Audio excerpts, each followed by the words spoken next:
Hello guys, हम class 11th के NCERT book से बायो की एनसीईआरटी बुक से chapter 6 anatomy of flowering plant पढ़ने वाले। डिट्टो एनसीईआरटी बुक ही है, ठीक है। क्लास 11 की है, एनसीईआरटी बुक है और बायो की है। Anatomy of flowering plant botany का टॉपिक पढ़ने वाले हैं, चैप्टर 6 है।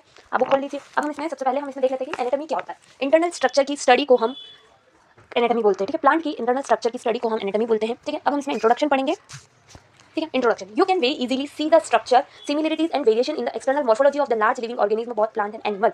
हम लोगों ने प्लांट और एनिमल जो लिविंग ऑर्गेनिज्म है उसके एक्सटर्नल मॉर्फोलॉजी को एक्सटर्नल मॉर्फोलॉजी यानी कि बाहर से हम प्लांट और एनिमल को हम बाहर से देखकर उनमें सिमिलरिटीज और वेरिएशन हम आसानी से देख लेते हैं कि उनके स्ट्रक्चर में क्या समानता है, क्या विभिन्नता है, ठीक है। वो हम तो उनका आसानी से देख लेते हैं एक्सटर्नल मॉर्फोलॉजी से। तो लेकिन similar if we were to study the internal structure are one also find several similarities as well as differences.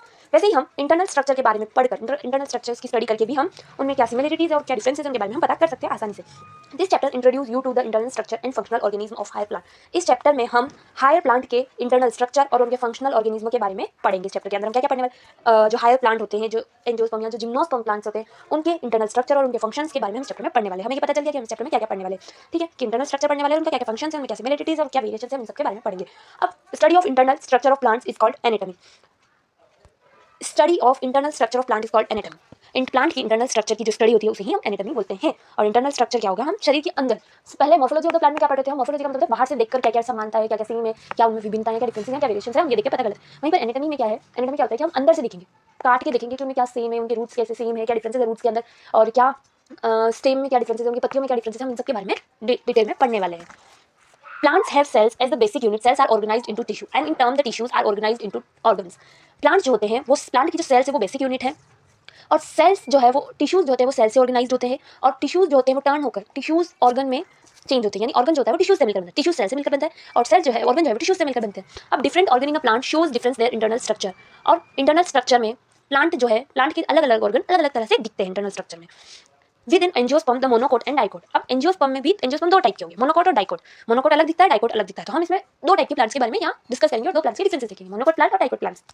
Are also seen to be anatomically different. और मोनोकोट और डाइकोट जो है वो एनाटॉमिकली यानी internal structure जो है उनका अलग दिखता है इंटरनल। और हम इसमें और क्या क्या देख लेंगे, internal structure also show adaptation to design environment. और इंटरनल स्ट्रक्चर के थ्रू हम लोग इसमें एडेप्टेशन क्या हुआ है वो भी देख सकते हैं, एनवायरमेंट की स्ट्रक्चर में क्या क्या एडेप्टेशन हुआ है वो चीजें भी हम इसमें देखेंगे। अब टिश्यूज, द टिश्यूज यानी कि टिश्यू क्या होता है, हम सबसे पहले इस चैप्टर में टिश्यूज के बारे में पढ़ेंगे कि टिश्यू क्या है। हमें ये पता है कि टिश्यू किससे बनता है, सेल से। और tissues is a group of cells, ठीक है। टिश्यूज जो होता है वो सेल से बनता है। अब टिश्यू कैसे काम करता है, हमें किस टाइप की टिश्यूज चाहिए, हम तीन चीजें हमें मेन याद रखनी है। कॉमन ओरिजिन, टिश्यूज का जो है वो कॉमन ओरिजिन होना चाहिए। ऑर्गन बन रहा है तो ऑर्गन में हमें क्या क्या देख कर किस टाइप की टिश्यूज लिए है, टिश्यूज से ऑर्गन बन रहा है तो वो सारे टिश्यूज में क्या सिमिलरिटीज है, तो उनका ओरिजिन कैसा होना चाहिए, कॉमन होना चाहिए, और यूजली परफॉर्मिंग कॉमन फंक्शन, और वो कॉमन फंक्शन परफॉर्म करने चाहिए। अब plant is made up of different kind of tissues. और प्लांट में टिश्यूज जो है वो अलग अलग टिश्यू, प्लांट जो है वो अलग अलग टिश्यू से मिलकर बनता है, ठीक है। और क्या क्या ध्यान रखना है, उनमें कॉमन फंक्शन होना चाहिए, कॉमन ओरिजिन होना चाहिए। और टिश्यूज जो है वो दो टाइप में क्लासिफाइड, दो मेन ग्रुप में क्लासिफाइड से, एक है मेरिस्मेटिक टिश्यूज और एक है permanent tissues, based on whether the cells being performed are capable of divide और नॉट। और हमने इन ग्रुप टिश्यूज को दो मेन ग्रुप में क्लासिफाइड किया है। ये हमने किस बेसिस पे किया है कि सेल जो है वो डिवाइड होने के लिए कितने कैपेबल है, जिस हिसाब से सेल्स डिवाइड होने के लिए कैपेबल है हमने उनको डिवाइड करते हैं। मेरिस्मेटिक टिश्यूज जो होते हैं वो कंटिन्यूअसली डिवाइड होते हैं, और परमानेंट टिश्यूज जो होते हैं वो मैच्योर सेल्स होती है। जो सेल्स मैच्योर हो जाएगी उनमें डिवाइड करने की कैपेबिलिटी या एबिलिटी नहीं होगी, उन्हें हमने परमानेंट टिश्यूज में डाल दी। और जो सेल्स कंटिन्यूअसली डिवाइड हो रही है, जो मैच्योर सेल नहीं है, वो हमने मेरिस्मेटिक टिश्यूज में डाल दी।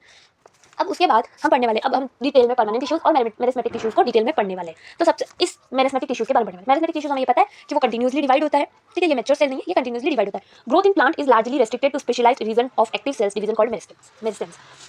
प्लांट की ग्रोथ में एक स्पेशलाइज्ड रीजन होता है, कुछ एक स्पेशलाइज्ड रीजन पर एक्टिव सेल्स की कुछ स्पेशलाइज्ड रीजन हैं जहाँ पर डिवीजन हो रहा है, उस रीजन को मेरिस्टम कहेंगे। मेरिस्टम का मतलब होता है, मेरिस्टम एक ग्रीक लैंग्वेज से लिया गया है, मेरिस्टोम से, जिसका मतलब होता है डिवाइडेड, ठीक है। Plant have different kind of meristem. Plant जो होता है वो अलग अलग मेरिस्टम, अलग अलग तरह के मेरिस्टम से बनता है। The meristems which occurs at the tip of roots and shoots are and produce primary tissues are called apical meristem. Meristem जो है वो कहाँ देखने को मिलता है हमें, टिप ऑफ रूट्स और टिप ऑफ शूट, शूट के टिप पर और रूट के टिप पर। प्लांट में मेरिस्टमेटिक जो है कहाँ से ग्रोथ हो सकती है, प्लांट दो जगह से ग्रोथ होती है, ठीक है। एक होती है हमारे रूट के टिप से और एक होती है शूट की। एक हमारे जमीन के नीचे ग्रोथ होगी और एक जमीन के ऊपर, तो शूट हो गई जमीन के ऊपर, रूट हो गई जमीन के नीचे, ठीक है। तो मेरिस्टेमेटिक हमें दो जगह देखने को मिलता है, टिप ऑफ रूट और टिप ऑफ शूट्स, ठीक है। और ये जो टिप ऑफ रूट और ये जो है वो प्राइमरी टिश्यू प्रोड्यूस करता है, ठीक है, प्रोड्यूस प्राइमरी टिश्यूज, जिसे हम उस मेरिस्टम को हम एपिकल मेरिस्टम, जो प्राइमरी टिश्यूज प्रोड्यूस करेगा ग्रोथ, वो एपिकल मेरिस्टम होगा।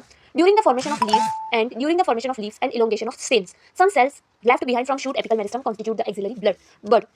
अब लीव के बनते वक्त या फिर स्टेम की इलोंगेशन के वक्त कुछ सेल्स जो होती है शूट एपिकल मेरिस्टम से, कुछ सेल्स जो होती है वो पीछे रह जाती है, छूट जाती है, ठीक है। शूट एपिकल मेरिस्टम की कुछ सेल्स पीछे छूट जाती हैं, जिससे फिर एक्सिलरी बर्ड बनता है, constitute the axillary bud. Axillary bud बनता है, फिर एक्सिलरी बर्ड जो है वो भी ग्रोथ करने का काम करता है।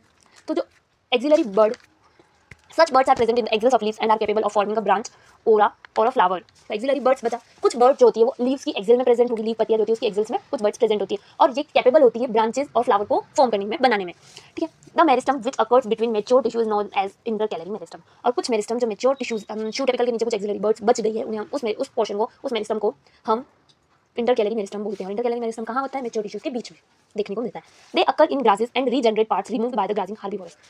ये इंटरकैलरी मेरिस्टम जो है वो ग्रास में देखने को मिलता है। ये जो होता है कुछ हार्बीवोरस जो है, ग्रासिंग हार्बीवोरस, वो ग्रास को खा लेते हैं और जो पार्ट रिमूव हो जाता है उस पार्ट को वापस रीजनरेट करने के लिए देखा गया है।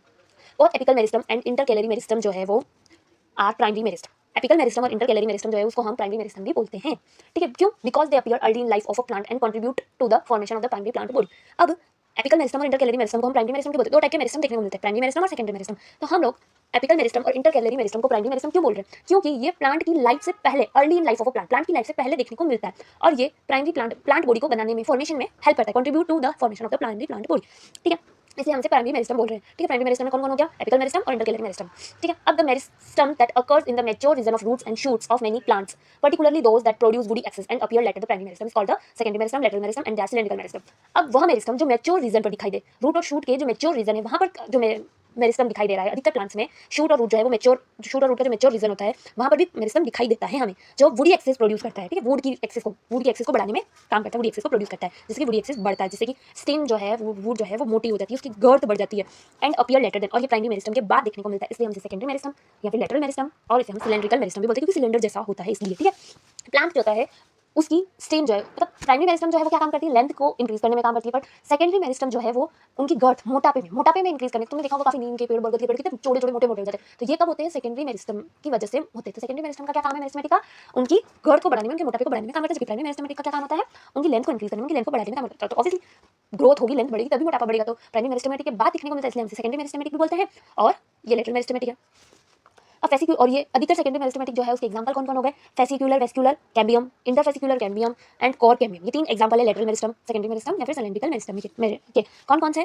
Fascicular vascular cambium, vascular cambium भी बोल सकते हैं, इंटरफेसिकुलर कैम्बियम और कोर कैम्बियम। ये पूछ सकते हैं कि तीन लेटरल मेरिस्टेमेटिक में कहाँ देखने को मिलता है? एग्जांपल बताओ।